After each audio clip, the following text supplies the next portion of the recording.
بێویژدانیە ئەم بێ ئاویە بەرامبەر ئەم خەڵکەیکەن ئێوە هەست ناکەن ئەمیشەیکەن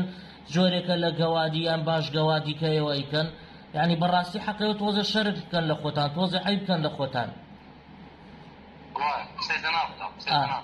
یعنی بەڕاستی ئەمەی ئێوە ئەیکەن گەوادیەکی سرف گەوادیە